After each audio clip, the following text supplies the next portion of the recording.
Huawei's billionaire CEO said Trump should meet him in China because he can only afford a paper airplane. I like this stuff. What are these tactics? This is some kind of shadow game going on here. He's a billionaire. He's very good with poem, like haiku. It's not really speaking the way we're used to, is it? No. It's kind of it's all suggestive. Yeah. You fill in the blanks. It's philosophical. Yes. Yeah. And you're left. There are things that are left open to interpretation, but I like it's fun. Maybe people within the company that are afraid for their future aren't finding the poems as entertaining as we are. They probably want a clear message, at least most of the time. But as an outsider, this is kind of fun, particularly if he's talking to Trump, who there ain't no poetry there, Will. That's just straight up. It's the opposite, in fact. Yeah. There's nothing left to the imagination. But it's funny. He says a paper airplane. The entire quote is even funnier. He has private jets, and he can come to China anytime. And I do not have private jet. My airplane is only made of paper. If it rains, it might fall. I love it. I love that. Yeah. He's speaking. He's constantly trying to remind you that as successful as I am not the whole thing here. He's essentially trying to say, you're talking about the president of the United States. I am this guy behind this tech company, distancing himself from the Chinese government constantly over here, saying, look, I'm a small fish. I'm a fly on the wall. Stop paying so much attention to me, which is an odd position, especially juxtaposed against Trump, who's always, I am the blue whale. You know what I compared to the fly on the wall or the elephant in the room. You know, that doesn't really work. The elephant in the room is generally what you're not talking about. If Trump's in the room, it's going to be hard not to talk about it. Right. You see, he keeps going to these various events, and it's loud when he shows up. He showed up at a UFC event. He showed up at a baseball game.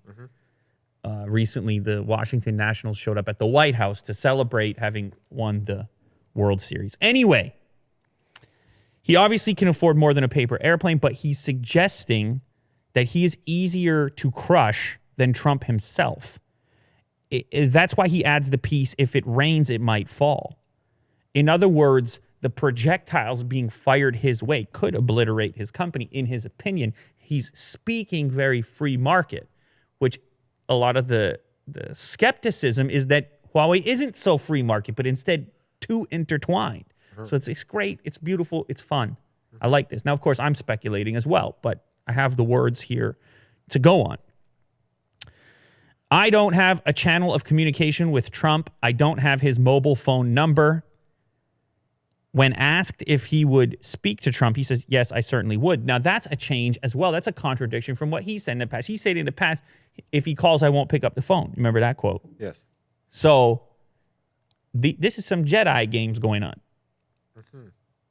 Maybe I'll pick it up. Maybe I won't. It's like a relationship, Will. Keep it open. Yeah. Maybe you play hard to get. Yeah. Like with the ball in your court, my court kind of thing. Yeah, you want to meet up later? Yeah, I don't mind. Oh, you don't want to? That's cool too. Yeah. You see how that goes? Yeah. Oh, can't make it? Oh, cool. No problem. You know, I got this other thing. So like, very fluid. It's really interesting. So anyway, this quote, this story coming via Business Insider. Forbes puts Ren's net worth at $1.4 billion, but who really even knows? In the past, he's called Trump a great president. Then he said he'll ignore his call. He also said he might be too busy if Trump wants to visit. Anyhow, it sounds like everything's getting a little bit more pleasant because we have this early stage deal, what they're calling phase one of a trade deal, set to be signed or sealed. And so maybe now you start talking in a more pleasant fashion. Maybe now you shake hands, and maybe there's a way here for everything to be sorted out. How old is Trump? Because Ren is 75 years old. Trump got to be 70-something, 73. You see, these guys, they came up same era. Yeah. They came up, they better get it sorted out quick is all I'm saying. If they're going to sort it out. Or maybe not. Maybe don't even bother. Maybe just leave it where it is. We'll see what happens. But nonetheless, the battle for 5G communications, it all hedges on Ren Zhengfei's paper airplane. Sort of. I mean, it does to a certain extent. Yeah. And Donald Trump's private jet. Isn't that wild?